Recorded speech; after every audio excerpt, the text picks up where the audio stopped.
एक दिन ठाकुर जी अपने ग्वाल वालों के संग खेल रहे थे, तो ठाकुर जी ने ऐसे खेल खेल में श्रीदामा को धक्का दिया, श्रीदामा गिर गया, बहुत जोर से रोया। ठाकुर जी बोले, अरे भैया शांत है जा, लग गई, अरे ठीक है अब शांत है जा। लेकिन श्रीदामा शांत नहीं हो गए। ठाकुर जी बोले, तुम कैसे हो? गोकुल में रह में हम, गोकुल को मतलब है जहां हर घर में 1000 गैया, उसका नाम है गोकुल। इतनी गैयान को दूध घी दही सब हमारे घर में होवे। अरे खा पी के ने बढ़िया अपनी शरीर को बनाओ, खेल खेल में लगती रहे, इतनो रोवे को कहा मतलब है? तो श्रीदामा क्रोध में भर के बोला, तू तो राजा को बेटा है लाला, तो को मक्खन खावे को मिले, घी खावे को मिले, दही पीवे को मिले। हम लोग तो बेचारे गरीब ब्रजवासी हैं, हम लोग जितनो दूध घी दही बनावे सब कंस के लोग ले जामे हमारे यहां से। कंस ने ब्रजवासीन के ऊपर कर लगा रखो है, टैक्स लगा रखो है। कहा कि प्रत्येक ब्रजवासी को इतनो मटका भर के घी दूध दही सब मथुरा भेजना पड़े, हम लोग घर में ना रख सकें, क्योंकि कंस के सिपाही जब आके हमारे घर की तलाशी करें, यदि इतने मटका हमारे घर को प्रसारित हैं, वहां से ज्यादा यदि हमारे घर में मिल गए तो मृत्यु दंड होगा हमारा। कंस ने पूरे ब्रजवासियों को कह रखा है कि हर घर में 4 मटकी से ज्यादा नहीं होनी चाहिए, उससे अधिक आने वाला दूध घी दही ये सब मथुरा भेजना है। और यहां हर ब्रजवासी के यहां 1000 गैया, और 1000 गैयाओं का जितना दूध घी दही होता है उसमें से 4 मटकी केवल घर में रहती हैं, बाकी सब मथुरा भेजना पड़ता है। या मारे लाला हम लोगन को खावे पीवे को ना मिले, तू तो राजा को बेटा है, तेरे नंद बाबा तो कुल के राजा हैं, या मारे तू को तो खूब छूट है, हम लोगन को छूट ना है। ठाकुर जी बोले, ये बात है? बोले हाँ। ठाकुर जी बोले, मेहनत करें हम, गैया को पाले हम, गैया को घास खवा में हम, गैया की सेवा करें हम, और दूध पीवे को वो राक्षस कंस। अब तो मैं छोटा हूं, मेरी बात कोई मानेगा नहीं, लेकिन प्रलय तो अब तक लानी पड़ेगी। और कैसे लाएंगे?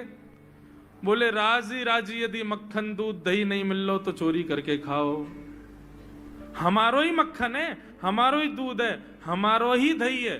लेकिन अभी हम बालक हैं, हम ज्यादा कछु बोलेंगे हमारी कोई बात मानेगो ना।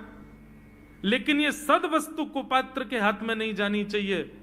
राजी राजी नहीं मिलता तो चोरी करके खाओ, जब कर देवे को नंबर आवेगो तो सब पूछेंगे, भाई कहां गए हो मक्खन दूध दही? बोले घर में तो है ना। बोले तो कहां गए? बोले चोर चोरी कर ले गए। और यही भाव से हम ब्रजवासी को खावे पीवे को मिला करेगो। मधुमंगल श्रीदाम बोले, लाला तू जो कहेगो सो करेंगे, लेकिन चोरी नहीं करेंगे। ठाकुर जी बोले, तो ठीक है, कल से तुम लोग अलग खेलो, मैं और दाऊ दादा अलग खेलेंगे, हमारे संग मत खेलना। मधुमंगल सीताम बोले, अरे लाला तू ना जाने, मैया यो के लाला जो चाहे करियो, चोरी मत करियो, चोरी करवे तो ब्याह ना होवे। ठाकुर जी बोले, ब्याह की पड़ रही है तो है, ब्याह ना होवे। ऐसो पत्र पूछ रहा सो है गयो, पत्रो दुबरो सो तू सीख जैसो है गयो, तो कौन ब्याह करेगा ऐसे?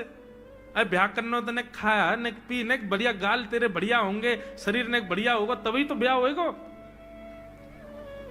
अब भैया हमारी बात सुन लो, जितने अच्छे काम करने सब आज कर लो, कल से चोरी करेंगे, पूरे ब्रजमंडल में आतंक मचाएंगे, हमारो ही दूध घी दही है और हम ही चोरी करके खाएंगे।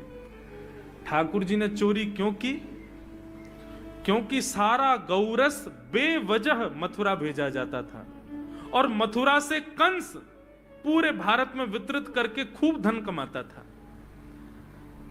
इस वजह से ब्रजवासी प्रताड़ित होते थे, क्योंकि गैया के लालन पालन में जितना खर्चा होगा सब करो ब्रजवासी। 4 मटके मिलते थे, 4 में से 3 को तो बेच देते थे, 1 में पूरा घर चलता था। यह हालत थी ब्रज की।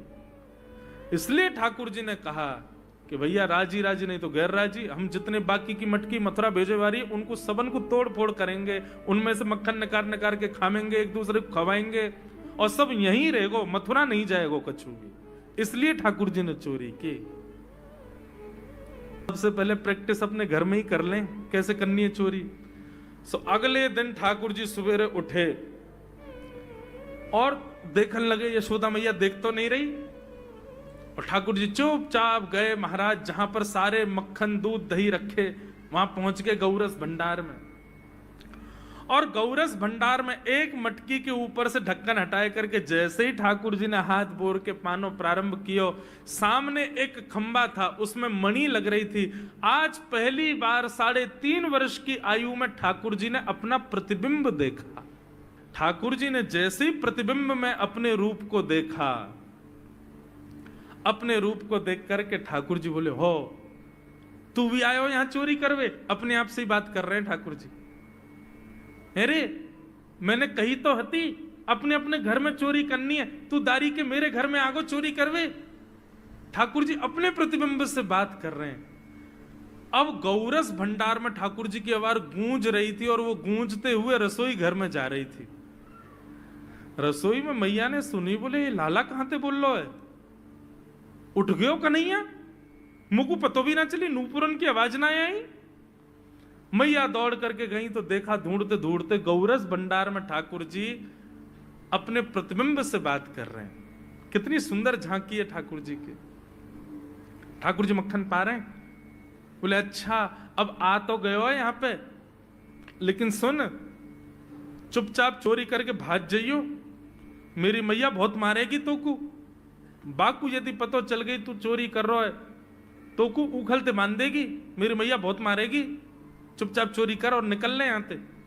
ठाकुर जी चोरी की बात कर रहे थे, यशोदा मैया ने पीछे से सुनी, लाला ओ कन्हैया। ठाकुर जी घबरा गए, मैया कैसे आ गई? हाँ मैया, कौन से बात कर रहे हो तू? अरे मैया देख हमारे घर में चोर घुसायो है। अपने प्रतिबिंब को दिखा करके ठाकुर जी कह रहे हैं, देख मैया हमारे घर में चोर घुसायो, जे चोरी कर रहे हो हमारे यहाँ के मक्खन की, तो मैया को पकड़वे आयो हूं। नन्हे से गोपाल जी, बहुत मधुर लीला। मैया हंस भी रही है और क्रोध भी कर रही। बोले अच्छा जो चोरी कर रहे हो? बोले हाँ। चल याकू तो मैं पकड़ लूंगी, लेकिन जे बता तेरे हाथ में मक्खन कैसे लगो? तू तो याकू पकड़वे आयो ना। अब मैया याकी मैं कहा बताऊं, तेने मेरे हाथ में पद्म राग के ऐसे ऐसे बढ़िया कंगन पहना रखे हैं, कड़ूला पहना रखे हैं सोने के। जब मैं धूप में निकलूं ना तो धूप की किरण से मुंह को बहुत जलन है जाए हाथ में। तो कल मेरे सखा मधुमंगल ने मुझसे कही, बोले लाला जे जलन तेरी दूर रह जाएगी, तू मक्खन में हाथ बोर लियो अपनो, सोई तेरी जलन दूर रह जाएगी। या हमारे मैया जलन हटावे के काजे मैंने हाथ बोरो है। मैया बोली अच्छा चल लाला, यहां तो तेरे जलन है रही और यहां मक्खन कैसे लगो? ठाकुर जी बोले मैया मैं अपनी जलन दूर कर रहा हूं। इतने में जन कहां थे एक मक्खी आके मेरे मुंह पे बैठ गई। बाकू उड़ावे के काजे मैंने जैसे मुंह पे हाथ किया सो मक्खन मेरे मुंह पे लग गो। मैया बोली लाला तू चोरी भी करन लगो और अब झूठ भी बोलन लगो मुंह। ठाकुर जी ने ग्वाल बालों से कहा भैया मिशन फेल हो गया, घर में तो चोरी नहीं कर पाए हम, अब दूसरे इनके घर में दावे बोलो। एक दिन महाराज ठाकुर जी का जब आतंक खूब बढ़ गया गोकुल में, सब गोपियों ने जाकर के मैया से शिकायत करी। बोले मैया अपने लाला को संभाल लियो, नहीं तो काउदना हम देख लेंगी और फिर हमसे मत कहियो कि तेने मेरे लाला से यूं क्यों कही। मैया बोली कहा क्यों मेरे लाला ने? गोपी बोली ये बस सुन लो और यूं बताइयो कहा ना करे तुम्हारो लाला। देख वे मैं 3.5 बरस को है, बाकी पेट में इतनी बड़ी बड़ी दाढ़ी है, बाकी मतलब बलवान है कि सब जानकारी है या कुछ छोटो बालक मत समझियो। गोपियों ने जाकर के अपनी अपनी दुख दर्द सुनाए मैया को। मैया बोली अरे भैया मेरे लाला को मक्खन की कोई कमी थोड़ी है, मेरे लाला को दूध की कोई कमी थोड़ी है। मेरो लाला चाहे तो मक्खन से नहावे, दूध में नहावे, इतना मक्खन दूध दही मेरे घर पे, तुम्हारे यहाँ क्यों चोरी करेगो? अरे कई बार बालकन को अपने घर को भोजन बढ़िया ना लगे, दूसरे के घर को बढ़िया लगे, अगर बार ने तुम्हारे यहाँ की नेकात मक्खन खा लियो तो वहां इतना रो क्यों रही हो? मैया आपको अपनो लाला बहुत सीधो लगे ना, हम बताएं कहा करे तुम्हारो लाला? स्वयं खावे हमको कोई दिक्कत नहीं, लेकिन या की एक पूरी मंडली है और पूरी रजिस्टर्ड मंडली है, बाल गोपाल चौर प्रचार प्रसार मंडल, ये घर घर जाके चोरी करते हैं। और मैया तुम्हें कहा बताऊं, जैसे ही कोई गोपी के नयो बालक होवे ना, तो तुम्हारो लाला पूरे मंडल के साथ आवे और वह लाला के सिर पे हाथ धर के, छोटे से बालक के सिर पे हाथ धर के बस 1 वर्ष की प्रतीक्षा, फिर तुम भी हमारी मंडली में आ जाओगे। पूरे गोकुल में भय है तुम्हारे लाला को। स्वयं खावे, ग्वाल बालन को खवावे। मैया यहां तक भी बात समझ में आवे, ग्वाल बालन को खवावे, यो नहीं कि नेकाद मक्खन बच जाए तो रहम करके हमारे काज छोड़ जाए, वाकू बंदरन को खवा दे। यशोदा मैया आश्चर्यचकित होकर सुन रही है, बोले ये नेक्सो लाला ये करे? बोले हाँ मैया। बोली मैया अगर चोरी करे तो दिक्कत, और यदि किसी कारण से हमने लाला को रोक दियो, चोरी नहीं कर पाए हमारे घर, तो हमारे रोने क्यों? बोले चूल्हा में ते कोयला लेके आवे और वह घर के बाहर हवा बना जाए, और यूं के अब जब तक या घर से मक्खन नहीं मिलेगा या के घर के लोग भूखे रहेंगे, और इन लोगों को भोजन छुड़वाने की जिम्मेवारी हमारी। बोले कहा करे फिर? बोले मैया भोजन बनना होगा, चूल्हे पे भोजन रखो रे, तो ग्वाल बाल सब ताकते रहे कब भोजन बनने को समय आवेगो। जैसे ही कछु और काम करवे के काजे गोपी ने कुट के जावे, तो कहो तो बाकी कढ़ैया में खूब सारो पानी डाल जाएंगे, सब्जी ना बन पावेगी, आटे में नमक फेंक जाएंगे। ये बात जैसे ही यशोदा मैया ने सुनी, बोले नहीं नहीं नहीं नहीं, झूठ बोल रही हो, मेरो लाला ऐसा ना कर सके।